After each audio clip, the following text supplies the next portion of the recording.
Halo guys, balik lagi bersama saya Dimas di channel Dio Gadget. Hari ini saya akan unboxing iPhone 12 Pro yang saya beli di harga 7,9 juta. Sudah include pajak dan tidak bakal kena begal-begal email lagi ya.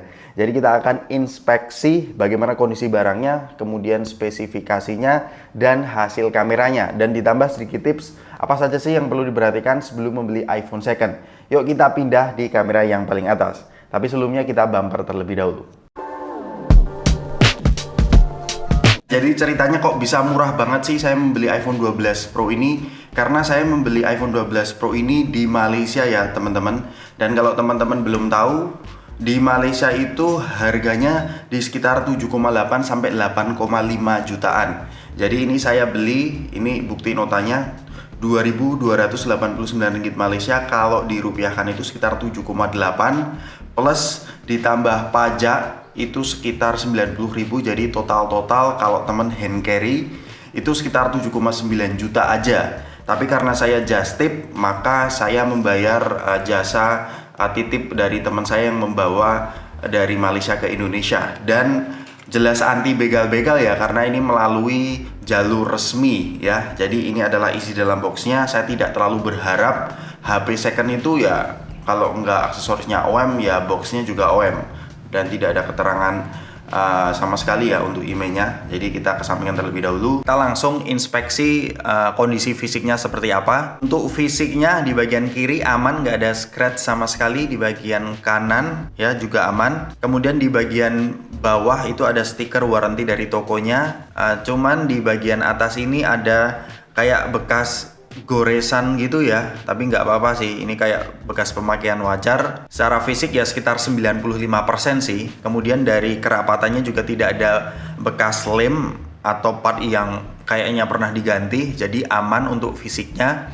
Kemudian selanjutnya kita akan cek sinyalnya bagaimana sambil menunggu booting up. Kemarin itu memang selama 1 minggu setelah HP-nya itu datang ke Indonesia, itu ternyata sinyalnya masih error secara sistem teman-teman. Jadi memang bukan dari HP-nya tapi dari pemerintahnya. Kemarin sampai saya telepon, agak khawatir sih, takutnya nggak bakal kena sinyalnya. Sekarang sudah sekitar 1 minggu, kita akan masukkan SIM card-nya. Sebelum saya masukkan SIM card-nya, teman-teman ada bonus tips. Cek emailnya di bintang pagar 06 pagar. Email yang ada di sini itu kalau bisa sama seperti SIM tray-nya teman-teman. Dan ini sama ya. Jadi partnya tidak terpisah-pisah, jadi aman. Alhamdulillah ternyata karena menggunakan jalur resmi, akhirnya setelah seminggu lebih dia baru terdeteksi ya. Kemarin sempat error secara sistem tapi sekarang sudah normal. Sudah bisa mendeteksi Telkomsel teman-teman. Mantep banget sih. Kalau dari sinyalnya sudah aman, sekarang kita akan mengecek dari segi hardware-nya. Kita mulai dari layarnya terlebih dahulu. Ini kemarin sudah saya cek, Truto-nya juga bisa digunakan normal, nggak ada kendala. Kemudian untuk layarnya sendiri juga tidak ada kendala. Ya, ini sudah saya upengi ya boso Jawa nih ya. Face ID aman ya teman-teman. Kemudian kita langsung ke bagian settingnya. Di sini di bagian general about phone itu ada 2 hal yang perlu kalian perhatikan ya. Untuk model numbernya itu kan dia depannya M, jadi dia melalui jalur yang resmi ya. Kemudian kode regionnya ini JA. JA itu artinya Jepang. Biasanya sih kameranya tuh nggak bisa silent teman-teman. Kok bisa ya? Ini bisa silent sih. Wow, berarti dengan menggunakan tombol silent meskipun negara regionnya Jepang dia nggak bunyi. Oke lah. Kemudian di bagian serial number ini juga kalian perlu mengecek. Ini saya sudah copy di Apple Coverage. Ternyata juga indikasinya sama-sama iPhone 12 Pro.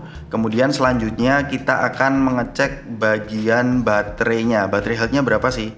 Ini saya cukup impress sih karena dia bisa 100%. Dan setelah saya pakai 1 minggu, ternyata baterainya juga tidak loncat-loncat teman-teman ya. Penggunaannya normal, SOT itu rata-rata sekitar 5-6 jam. Dan setelah saya cek di Triutools, ternyata memang baterai health-nya itu dia charging time-nya hanya 140-an atau 130-an ya. Jadi memang itu normal. Kemarin di iPhone 11 Pro itu charging time 150 itu memang di kisaran 97%. Jadi menurut saya itu masuk akal ya, karena charging time-nya nggak terlalu banyak, makanya battery health-nya masih 100%.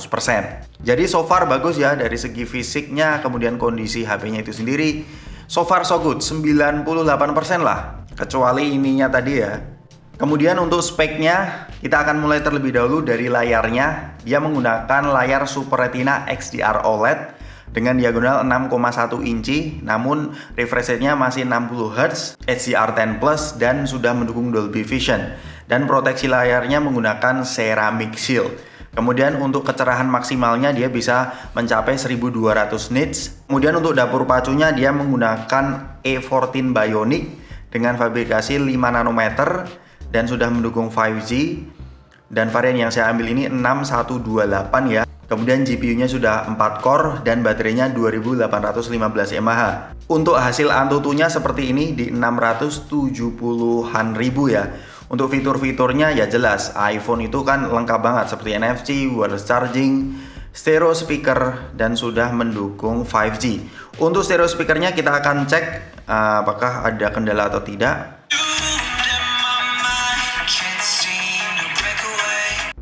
Kemudian untuk kameranya 3 setup kamera ya, karena ini varian Pro.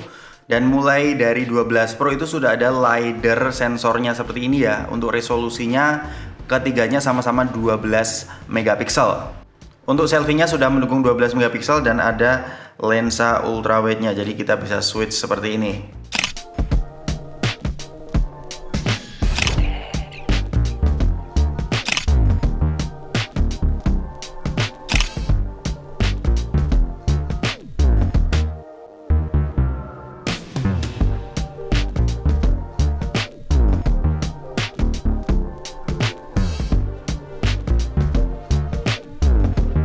Itu tadi adalah first impression saya soal iPhone 12 Pro. Saya akan pakai HP ini sekitar 3 minggu atau 1 bulan ke depan.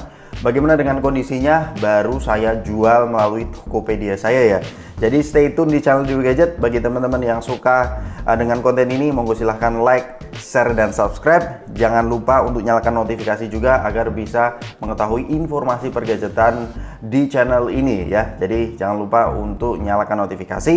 Sampai ketemu di video selanjutnya. Peace out.